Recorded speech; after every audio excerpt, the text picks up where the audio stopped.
So now we've seen how to associate users with the papers they upload, and by adding an extra field to the papers table, namely user. Now we need to be able to show other users which user has uploaded any of the papers, particularly when they're looking through the list of papers. Now the way they do that is through they read a page which is generated not from the papers table, but from a dependent query on that called papers, weeks and tags, which I'll just open in Design View now.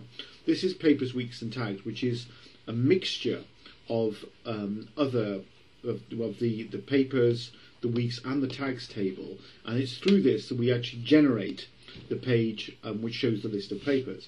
But however, we've got no feature yet which shows which user upload the paper. So let's kind of edit our query. Okay, so I've right clicked on the papers, weeks and tags query, gone into Design View, and now what we're just going to do is add another field called we're just going to call it user.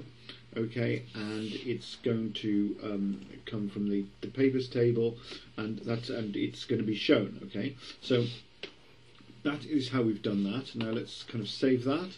Okay, so we've now saved our query. So okay, and now then the next thing we're going to be doing is to go into that page which shows the list of papers, and then make it display also whichever user uploaded the papers. But before we do that, let's just kind of put in some data of ourselves, of users. I mean, at the moment I've got one user called Steve, one called Johnny on this database. So I'm going to put in, some false data in here just for checking purposes, and then this should then be appearing later on in the dependent query. Okay.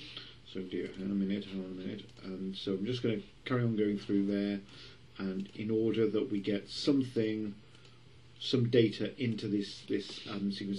This is just purely false data for us at the moment. Anyway, so that's updated that table. Now let's go into mobile standards, the coding of the page mobile standards.aspx, which is where we show the list of papers. Okay.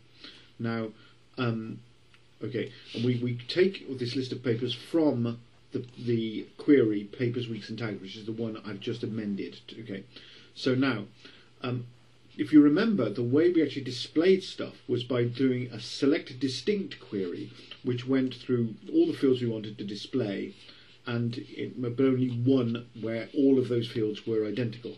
Okay, so let's now change this by just adding user to each of these things.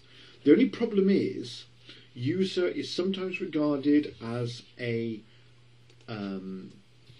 reserved word in SQL, so it might be as well just put square brackets around user, just because I have a feeling that it's regarded as a built-in term, so we need to just put user in square brackets. That will then make sure there isn't any problem with using that query. So we've got now then select distinct title, author, number, abstract, hyperlink, user from paper, weeks and tags, order by. Okay, so we've got all that done. Okay.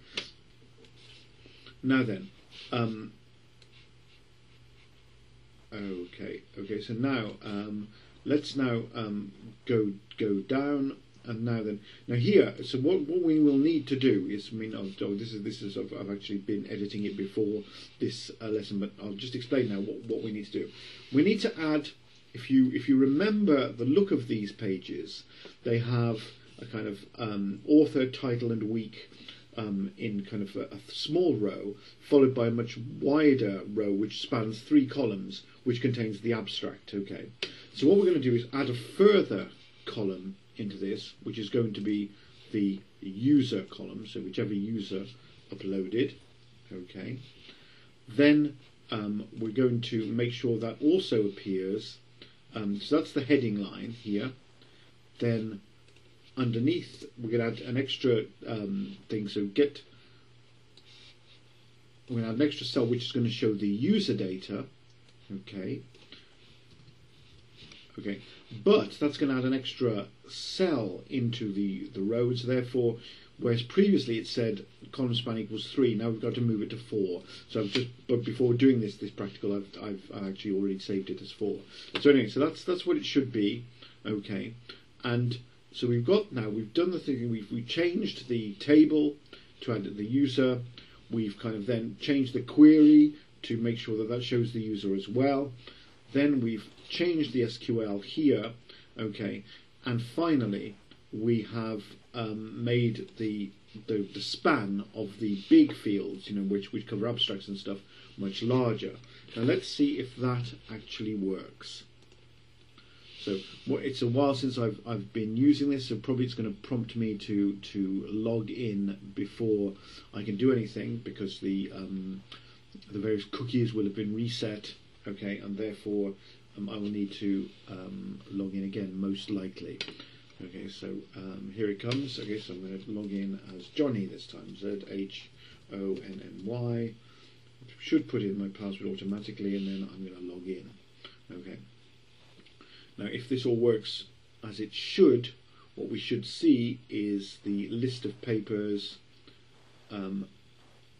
followed with not only the titles but also the user, and here indeed we have it. So now we have the author, okay, the title, the week, and also the user who uploaded it. Okay, so now let me just kind of do a filtering by multimodality, see if I can get any of the other users. It's all apparently Steve ones which are being shown now. Okay, yep.